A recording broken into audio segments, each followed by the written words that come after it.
नमस्कार। आज हम एक ऐसे दौर की बात करेंगे जिसने भारत की कहानी आप कह सकते हैं हमेशा के लिए बदल दी। ये कहानी शुरू होती है करीब 550 साल पहले 1453 में। जब तुर्कों ने कुस्तुनतुनिया पर कब्जा किया तो यूरोप और भारत के बीच का वो सदियों पुराना जमीनी रास्ता, हाँ, सिल्क रूट जिसे कहते हैं, या उसका हिस्सा, बिल्कुल, जो मसालों और बेहतरीन कपड़ों के व्यापार का जैसे हाईवे था, वो एक तरह से बंद हो गया। ठप पड़ गया। और यूरोप में इन चीजों की तलब इतनी ज्यादा थी, मतलब मांग बहुत थी, कि इसने यूरोपीय सौदागरों को समुंदर के रास्ते भारत खोजने की एक बिल्कुल नई और काफी जोखिम भरी मुहिम पर भेज दिया। हाँ, ये सिर्फ मुनाफे की खोज नहीं थी, ये वाकई एक नए युग की, एक नई दुनिया की आहट थी। सही, बिल्कुल। और ये आहट, जैसा आपने कहा, कई तूफानों को साथ लेकर आई। आज हम इसी उथल-पुथल भरे दौर की थोड़ी पड़ताल करेंगे। भारत में ये जो यूरोपीय शक्तियां आईं, पुर्तगाली, डच, अंग्रेज, फ्रांसीसी, इनका आना, वे यहाँ क्यों आए, उन्होंने क्या हासिल किया, और सबसे जरूरी, उनके आने का भारत पर क्या और कैसा असर पड़ा। हमारे पास जो ऐतिहासिक लेख हैं, जो विवरण हैं, वो बताते हैं कि इरादे चाहे शुरू में व्यापार के रहे हों, हाँ, नतीजा कहीं ज्यादा गहरा और पेचीदा निकला। चलिए इस दिलचस्प और जटिल कहानी की परतें खोलते हैं और शुरुआत करते हैं उन पहले यूरोपीय मेहमानों से जो समुंदर के रास्ते आए, पुर्तगाली। हाँ, 1498 में वास्को डी गामा का कालीकट के तट पर उतरना वाकई एक टर्निंग पॉइंट था। उसने यूरोप से भारत तक सीधे समुद्री रास्ते की खोज करके इतिहास रच दिया। उसका इरादा साफ था। पहला, जो अरब व्यापारी थे जिनका उस समुद्री रास्ते पर एकाधिकार था, उसको चुनौती देना और मसालों के फायदेमंद व्यापार में हिस्सा लेना। अच्छा। और दूसरा, ईसाई धर्म का प्रचार करना। ये भी एक मकसद था। कालीकट पहुंचकर वो वहां के स्थानीय शासक, जिन्हें जुमोरिन कहा जाता था, जुमोरिन, हाँ सुना है, कालीकट के राजा, बिल्कुल, उनसे मिला। और वास्को डी गामा की इस कामयाबी ने पुर्तगाल में जैसे एक लहर सी पैदा कर दी होगी। बिल्कुल। इसके बाद तो पुर्तगाली जहाज़ों का आना जाना बढ़ गया। फ्रांसिस्को डी अल्मीड़ा आए पहले गवर्नर बनकर, और फिर अल्फांसो डी अल्ब्यूकर्क जैसे गवर्नर आए। अल्ब्यूकर्क का नाम शायद ज्यादा महत्वपूर्ण है ना? हाँ, मैंने भी अल्ब्यूकर्क का नाम ज्यादा सुना है। उसने पुर्तगाली ताकत को मजबूत करने के लिए क्या किया था खास? बिल्कुल, अल्ब्यूकर्क पुर्तगाली महत्वाकांक्षा का असली चेहरा था, ऐसा कह सकते हैं। उसने समझा कि सिर्फ व्यापार से, मतलब सिर्फ चीजें खरीदने बेचने से काम नहीं चलेगा। सामरिक ठिकाने बनाने होंगे, कंट्रोल करना होगा। अच्छा, स्ट्रेटेजिक लोकेशन। हाँ, 1510 में उसने एक बहुत बड़ा कदम उठाया। बीजापुर के सुल्तान थे यूसुफ आदिल शाह, उनसे गोवा छीन लिया और उसे भारत में पुर्तगाली सत्ता का केंद्र, मतलब उनकी राजधानी बना दिया। एक बहुत बड़ा कदम था उस वक्त। इतना ही नहीं, उसने हिंद महासागर के जो अहम व्यापारिक नाके थे, जैसे मलक्का जो आजकल मलेशिया में है, और हरमुज फारस की खाड़ी के मुहाने पर, उन पर भी कब्जा जमाया। अच्छा, मतलब पूरा Indian ocean trade route control करने की कोशिश। हाँ, कोशिश तो यही थी। और उन्होंने पश्चिमी तट पर दमन, दीव और केरल के कुछ हिस्सों में बस्तियां बसाईं, व्यापारिक गोदाम बनाए जिन्हें फैक्ट्री कहते थे, और अपनी हिफाजत के लिए किले भी खड़े किए। यानी उन्होंने सिर्फ व्यापार नहीं किया, बल्कि एक तरह से अपना छोटा मोटा राज कायम करने की नींव रख दी। बिल्कुल। और कहते हैं वो अपने साथ कुछ नई चीजें भी लाए थे खाने पीने की, जैसे आलू, मिर्च, काजू, ये सब पुर्तगाली लाए थे। हाँ, ये जानकर हैरानी होती है ना, आज ये हमारी रसोई का कितना अहम हिस्सा है। मिर्च के बिना तो भारतीय खाना सोच भी नहीं सकते कई लोग। सही बात है। तो इससे उनकी शुरुआत तो काफी अच्छी हुई होगी, मतलब व्यापार भी, इलाके भी, नई फसलें भी। हाँ, शुरू में पुर्तगालियों को जबरदस्त फायदा हुआ। उन्होंने समुद्री व्यापार के एक बड़े हिस्से पर अपना दबदबा कायम कर लिया, खासकर मसालों के व्यापार पर। लेकिन हर कहानी का एक दूसरा पहलू होता है। उनकी कामयाबी का एक स्याह पहलू भी था, जो शायद उनके पतन का कारण भी बना। वो थे भारतीयों के प्रति उनका रवैया। अक्सर बहुत क्रूर होते थे। ओह, किस तरह की क्रूरता? देखिए, जबरन धर्म बदलवाना, ईसाई बनाना, भारी टैक्स वसूलना और यहाँ तक कि मंदिर गिराना भी उनकी नीतियों का हिस्सा बन गया था। तो क्या हम कह सकते हैं कि उनकी ये क्रूरता और शायद बाद के नेताओं में अल्बुकर्क जैसी दूरदर्शिता की कमी, यही उनके पिछड़ने की वजह बनी? क्योंकि बाद में डच और अंग्रेज भी तो आ गए थे मैदान में। ये एक बहुत बड़ा कारण था। बिल्कुल, उनकी क्रूरता ने स्थानीय लोगों और शासकों को उनका दुश्मन बना दिया। वो भरोसा खो बैठे। साथ ही अल्बुकर्क के बाद जो गवर्नर आए, उनमें वो विजन, वो प्रशासनिक क्षमता शायद नहीं थी। भ्रष्टाचार बढ़ गया, दौलत का लालच हावी हो गया, प्रशासन पर ध्यान कम हो गया। और जब डच और अंग्रेज जैसी ज्यादा संगठित और आर्थिक रूप से ज्यादा मजबूत यूरोपीय शक्तियां मैदान में उतरी तो पुर्तगाली उनसे मुकाबला नहीं कर पाए। लेकिन गोवा में तो वो काफी लंबे समय तक रहे हैं। हाँ, ये दिलचस्प है। गोवा, दमन और दीव में उनका शासन 1961 तक चला, यानी भारत की आज़ादी के बाद भी 450 साल से भी ज्यादा। लेकिन बाकी भारत में उनका असर धीरे धीरे खत्म हो गया। लेकिन एक बात तो माननी पड़ेगी, उन्होंने अनजाने में ही सही बाकी यूरोपीय ताकतों के लिए भारत का समुद्री रास्ता खोल दिया। हाँ, ये तो है। और शायद अपनी बंदूकों और नौसेना से ये भी दिखा दिया कि यूरोपीय फौजी ताकत भारतीय शासकों के लिए एक नई तरह की चुनौती है। निश्चित रूप से उन्होंने रास्ता दिखाया और ये भी साबित किया कि समुद्री ताकत कितनी अहम हो सकती है आने वाले वक्त में। और इसी रास्ते पे चलकर फिर आए डच, जिनकी नज़र भी मुख्य रूप से मसालों पर ही थी। हाँ, पुर्तगालियों ने रास्ता खोला, पर जल्दी उनके डच प्रतिद्वंदी भी मसालों की इसी दौड़ में शामिल हो गए। डच ईस्ट इंडिया कंपनी, जिसे वीओसी कहते हैं, वो 1602 में बनी थी। उन्हें क्या चीज भारत खींच लाई? पुर्तगालियों से अलग क्या था? असल में एक बड़ा कारण यूरोप की राजनीति थी। 1580 के बाद स्पेन ने पुर्तगाल पर कब्जा कर लिया था। अच्छा। तो डच व्यापारी जो पहले लिस्बन से भारतीय सामान खरीदते थे, उनके लिए वो रास्ता मुश्किल हो गया, क्योंकि स्पेन से उनकी दुश्मनी थी। अब उन्हें सीधे स्रोत तक, यानी भारत और इंडोनेशिया तक पहुंचना था। ओह, तो ये मजबूरी भी थी एक तरह से। हाँ, व्यापारिक जरूरत बन गई थी। 1605 में उन्हें मुगल बादशाह जहांगीर से भारत में व्यापार करने की इजाजत मिल गई और उन्होंने पुलिकट में, जो आज तमिलनाडु में है, अपना पहला ठिकाना बनाया। फिर सूरत, मसूलीपट्टनम जैसी जगहों पर भी फैल गए। और जाहिर है उनका सामना पुर्तगालियों से हुआ होगा फिर। वो पहले से जमे हुए थे। बिल्कुल हुआ, और जमकर हुआ। डचों ने पुर्तगालियों को कई जगहों से खदेड़ दिया। उन्होंने कोचिन 1653, नागपट्टनम 1658 और यहां तक कि कालीकट 1663 जैसे पुर्तगाली गढ़ों पर कब्जा कर लिया। अरे वाह, मतलब उन्होंने पुर्तगालियों की कमर तोड़ दी एक तरह से। काफी हद तक हाँ। खासकर मसाला व्यापार में पुर्तगाली एकाधिकार को उन्होंने बड़ा झटका दिया। भारत से वो कपड़े और शोरा, सैल्ट पीटर जिससे बारूद बनता है, उसका भी व्यापार करते थे। लेकिन उनका असली ध्यान, उनका जो मेन फोकस था, वो इंडोनेशिया के मसाला द्वीपों पर ज्यादा था, जैसे जावा, सुमात्रा। अच्छा, तो भारत उनके लिए सेकेंडरी था? कह सकते हैं। भारत महत्वपूर्ण था, पर इंडोनेशिया जितना नहीं। वैसे वो भी कुछ नई चीजें लाए, आलू, हाँ, पुर्तगालियों के अलावा डच भी लाए, और खूबसूरत ट्यूलिप के फूल, जो हॉलैंड की पहचान है। लेकिन दिलचस्प बात यह है कि भारत में डचों का असर पुर्तगालियों या बाद में आने वाले अंग्रेजों जितना गहरा क्यों नहीं रहा? वो व्यापारी तो थे, पर बड़ी ताकत नहीं बन पाए यहाँ। इसके पीछे कई वजहें थीं। पहली, जैसा हमने कहा, उनका मुख्य फोकस इंडोनेशिया रहा, भारत नहीं। दूसरी, भारत में राजनीतिक सत्ता स्थापित करने में उनकी रुचि अंग्रेजों के मुकाबले कम थी। वो ज्यादातर व्यापारी ही बने रहना चाहते थे। तीसरी, उनकी कंपनी वीओसी पर डच सरकार का नियंत्रण ब्रिटिश ईस्ट इंडिया कंपनी के मुकाबले कहीं ज्यादा था। मतलब उन्हें सरकार से ज्यादा पूछना पड़ता था, उतनी आजादी नहीं थी फैसले लेने में। अच्छा, ब्यूरोक्रेटिक हर्डल्स। हाँ, कुछ वैसा समझ लीजिए। और शायद सबसे अहम वजह थी अंग्रेजों से उनकी प्रतिद्वंदिता, जमीन पर भी और समुंदर में भी। खासकर नौसेना के मामले में अंग्रेज उनसे आगे निकल गए। यूरोप में भी उनके बीच लड़ाइयां होती थीं, जिसका असर भारत में उनकी स्थिति पर भी पड़ा। नतीजा ये हुआ कि 18वीं सदी के आखिर तक, करीब 1795 आते आते, अंग्रेजों ने उनकी ज्यादातर भारतीय बस्तियों पर कब्जा कर लिया। इसलिए भारत पर उनका सामाजिक या राजनीतिक प्रभाव बहुत सीमित रहा। तो ये नौसैनिक ताकत का मुद्दा बार बार सामने आ रहा है। पहले पुर्तगाली पिछड़े, फिर डच भी अंग्रेजों से नौसेना में मार खा गए, और अब आते हैं उस खिलाड़ी पर जिसने शायद इस खेल में महारत हासिल कर ली, अंग्रेज। हाँ, British east India company. British east India company EIC की कहानी तो जैसे भारत के अगले 250 सालों की कहानी बन गई।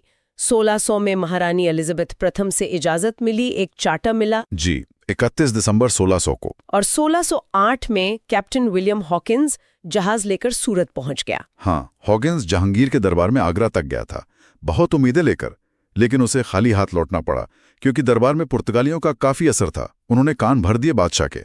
ओह, तो शुरुआत अच्छी नहीं रही। नहीं, अंग्रेजों के लिए पासा पलटा 1612 में। सूरत के पास समंदर में एक जगह है, स्वाली होल। वहां कैप्टन थॉमस बेस्ट के नेतृत्व में अंग्रेजी जहाजों ने एक पुर्तगाली जहाजी बेड़े को हरा दिया। अच्छा, छोटी सी लड़ाई। हाँ, नौसैनिक झड़प थी, पर इसका असर बहुत बड़ा हुआ। मुगल बादशाह जहांगीर और उनके अधिकारी इससे बहुत प्रभावित हुए कि ये नए लोग पुर्तगालियों को टक्कर दे सकते हैं, जो अब तक समंदर के बादशाह बने फिरते थे। इसी जीत के बाद अंग्रेजों को सूरत, कैम्बे और अहमदाबाद में फैक्ट्रियां खोलने की पक्की इजाजत मिली। अच्छा, तो उस एक नौसैनिक जीत ने उनके लिए दरवाजे खोल दिए। और फिर 1616 में सर टॉमस रो आए थे ना, एम्बेसडर बनके। बिल्कुल, जेम्स प्रथम के राजदूत बनकर। वो करीब 3 साल मुगल दरबार में रहे और उन्होंने जहांगीर से पूरे मुगल साम्राज्य में व्यापार करने के कहीं ज्यादा व्यापक अधिकार हासिल कर लिए। ये एक बड़ी कूटनीतिक जीत थी। इसके बाद तो उन्होंने पीछे मुड़कर नहीं देखा होगा। मद्रास में किला बनाया, फिर कलकत्ता की नींव रखी, और बॉम्बे जो कहते हैं उन्हें पुर्तगालियों से दहेज में मिली थी। ये तो कमाल की बात है। हाँ, बॉम्बे का दहेज में मिलना एक दिलचस्प कहानी है। 1661 में इंग्लैंड के राजा चार्ल्स द्वितीय की शादी पुर्तगाल की राजकुमारी कैथरीन ऑफ ब्रिगेंजा से हुई और पुर्तगालियों ने बॉम्बे का टापू दहेज में दे दिया। वाह। बाद में राजा ने इसे बहुत मामूली किराए पर ईस्ट इंडिया कंपनी को दे दिया और ये तीनों शहर मद्रास, बॉम्बे, कलकत्ता आगे चलकर ब्रिटिश सत्ता के मुख्य केंद्र बने। और उनका व्यापार क्या क्या बेचते खरीदते थे वो? टॉमस रो की कामयाबी के बाद कंपनी का व्यापार तेजी से फैला। भारत से मुख्य रूप से सूती कपड़े, रेशम, शोरा, नील, मसाले जाते थे और बाद में चीन के साथ होने वाले चाय के व्यापार को फाइनेंस करने के लिए वो भारत से अफीम का भी व्यापार करने लगे, जो आगे चलकर बहुत विवादास्पद बना। अफीम युद्ध। जी, लेकिन अंग्रेज सिर्फ व्यापार से संतुष्ट नहीं थे। उन्होंने भारत की राजनीतिक स्थिति पर भी बराबर नजर रखी हुई थी। 1707 में औरंगजेब की मौत के बाद जब मुगल साम्राज्य कमजोर पड़ने लगा, जगह जगह सूबेदार खुद मुख्तार होने लगे, तो कंपनी ने इसका फायदा उठाना शुरू कर दिया। कैसे? उन्होंने भारतीय रियासतों के आपसी झगड़ों में दखल देना शुरू किया। कभी एक का पक्ष लिया, कभी दूसरे का। अपनी सेना किराए पर देने लगे। धीरे धीरे वो सिर्फ व्यापारी नहीं रहे, बल्कि एक राजनीतिक ताकत बनने लगे। और फिर वो 2 लड़ाइयां आईं जिन्होंने सब कुछ बदल दिया।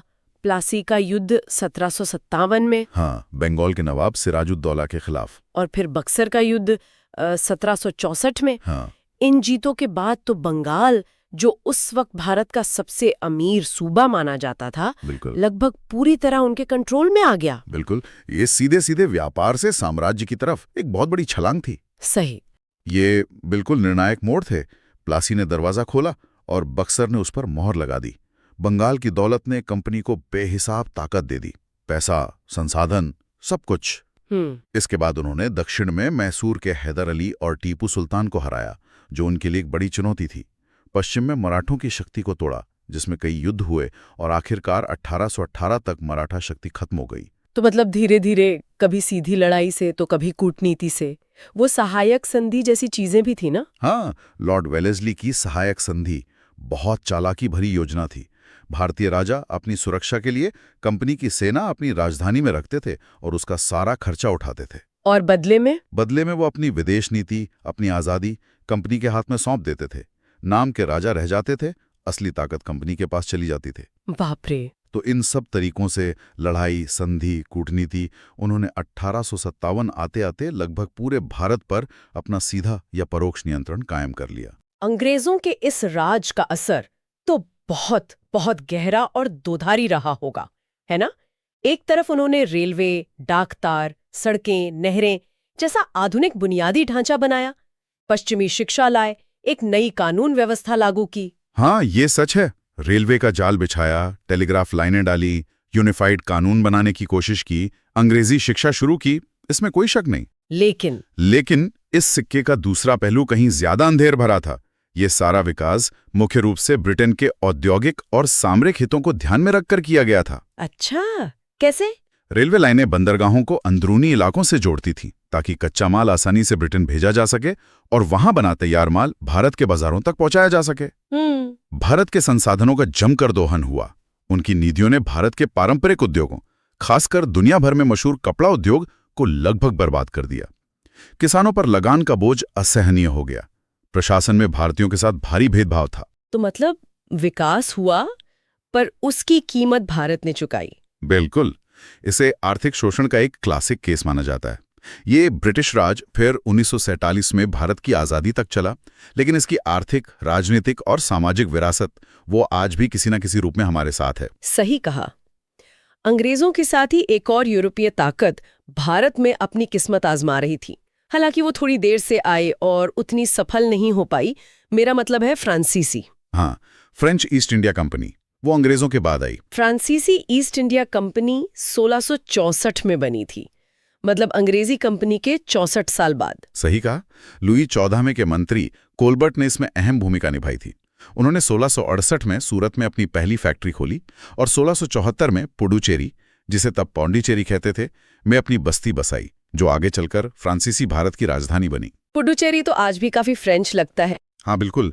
इसके अलावा बंगाल में चंद्रनगर और दक्षिण में माहे, कराईकल, यानम में भी उनकी मौजूदगी थी। उनका व्यापार भी मुख्य रूप से कपड़ों और मसालों का था, और वो भी कुछ नई फसलें लाए थे। कहते हैं आलू, तीसरी बार फूलगोभी और मटर।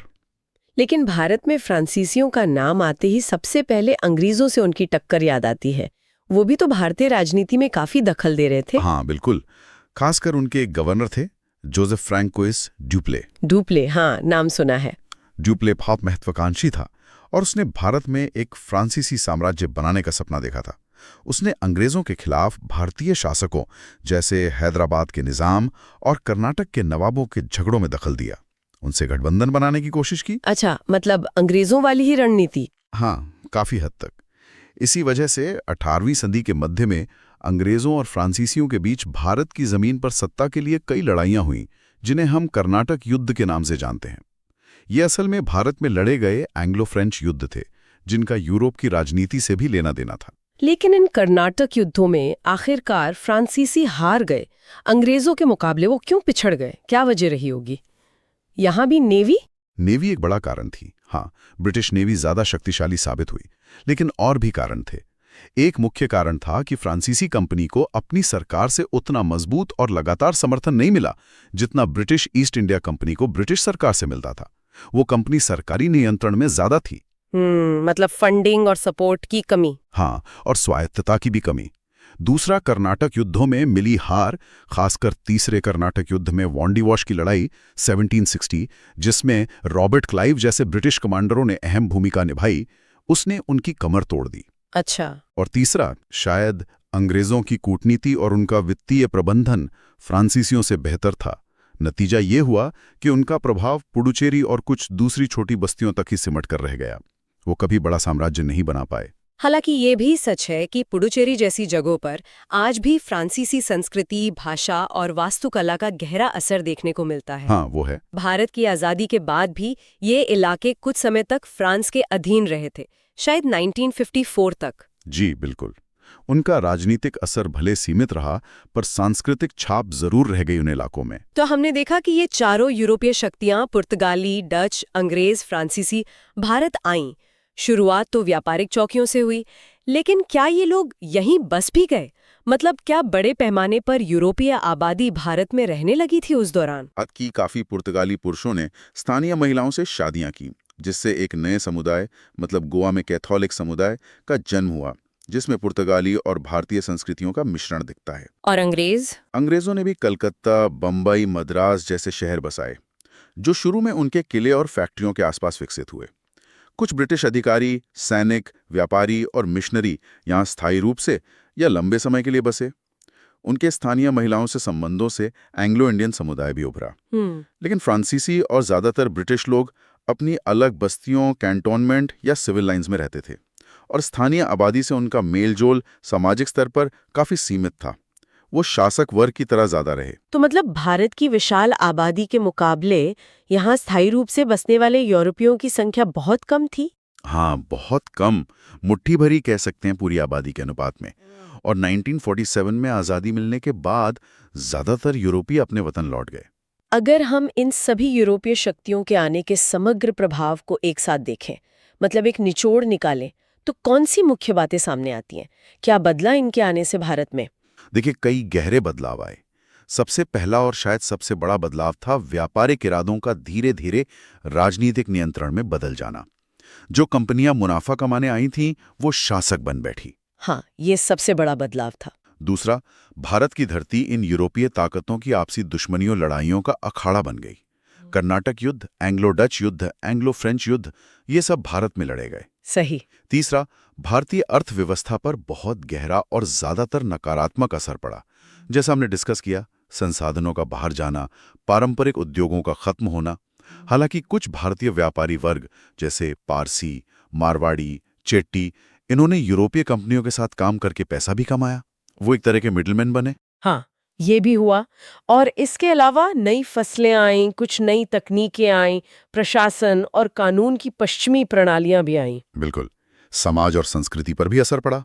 पश्चिमी शिक्षा फैली, जिसने एक नए मध्यम वर्ग को जन्म दिया। ईसाई धर्म का प्रचार हुआ। कुछ हद तक सामाजिक सुधार भी हुए, लेकिन सांस्कृतिक आदान प्रदान ज्यादातर सतही रहा, खासकर अंग्रेजों के दौर में। और एक बहुत अहम बात यह हुई कि यूरोपीय सेनाओं ने अपनी बेहतर ट्रेनिंग, अनुशासन और आधुनिक हथियारों के दम पर भारतीय शासकों की सेनाओं पर अपनी सैन्य श्रेष्ठता बार बार साबित कर दी। इसने उनके हौसले और बढ़ा दिए और भारतीय शासकों का मनोबल तोड़ा। आपने पहले एक फ्रांसीसी यात्री फ्रांसुआ बर्नियर का जिक्र किया था, जिसने 17वीं सदी में भारत को एक गहरे कुएं जैसा बताया था, जिसमें दुनिया भर का सोना चांदी आता तो है पर बाहर नहीं जाता। इसका क्या मतलब था उस समय? हाँ, बर्नियर की यह बात उस समय के व्यापार संतुलन को बहुत अच्छे से दर्शाती है। यूरोप में भारतीय चीजों, मसालों, सूती और रेशमी कपड़ों, शोरा, नील, इनकी जबरदस्त मांग थी। अच्छा। लेकिन भारत में यूरोपीय चीजों की मांग बहुत कम थी। ऊनी कपड़े या कुछ लग्जरी आइटम छोड़ दें तो यूरोप के पास ऐसा कुछ खास नहीं था जो भारत को चाहिए हो। नतीजा ये होता था कि यूरोपीय व्यापारियों को भारतीय माल खरीदने के लिए भुगतान सोने और चांदी में करना पड़ता था, जिसे बुलियन कहते हैं। ओह, तो मतलब ट्रेड बैलेंस भारत के पक्ष में था? बिल्कुल। और ये सोना चांदी भारत में आकर यहीं रह जाता था, क्योंकि भारत से बाहर ले जाने के लिए कुछ खास था नहीं। इसीलिए बर्नियर ने कहा कि भारत एक ऐसा कुआं है जहां सोना चांदी गिरता तो है पर निकलता नहीं। यूरोपीय कंपनियों के लिए ये एक बड़ी चिंता थी। वो इसी सोने चांदी को अपने देश से बाहर जाने से रोकना चाहती थी। तो क्या इसीलिए उन्होंने यहाँ राजनीतिक सत्ता हासिल करने की सोची, ताकि वो यहीं के रेवेन्यू से यहीं का माल खरीद सके? हाँ, ये एक बहुत बड़ा कारण था। जब बंगाल पर उनका कब्जा हो गया तो उन्हें बंगाल के राजस्व से ही भारतीय माल खरीदने का साधन मिल गया। बुलियन का बाहर जाना काफी कम हो गया। भारत का यही सोना उगलने वाला आकर्षण उन्हें यहाँ खींच लाया था और यहीं टिकाए रखा। ये बहुत दिलचस्प है। और क्या इसी दौर को मार्क्सवादी इतिहासकार आरपी दत्त ने उपनिवेशवाद का पहला चरण यानी वाणिज्यिक पूंजीवाद या मर्केंटाइल कैपिटलिज्म कहा है? हाँ, रजनी पाम दत्त ने अपनी किताब इंडिया टुडे में उपनिवेशवाद के 3 चरणों की बात की है। उनके विश्लेषण के मुताबिक इन शुरुआती यूरोपीय कंपनियों का दौर, खासकर प्लासी से पहले तक, वाणिज्यिक पूंजीवाद का ही प्रतिनिधित्व करता है। इसका क्या मतलब है? इसका मुख्य मकसद था व्यापार पर एकाधिकार कायम करना, मतलब किसी और को घुसने न देना। कीमतों को अपने हक में रखना, मतलब कम दाम पर खरीदना, महंगे दाम पर बेचना, ज्यादा से ज्यादा मुनाफा कमाना और बुलियन यानी सोने चांदी को बचाना या भारत से बाहर ले जाना। ये सीधे राजनीतिक सत्ता स्थापित करने से पहले का दौर था, जिसमें व्यापार ही लूट का मुख्य हथियार था, ऐसा वो मानते हैं।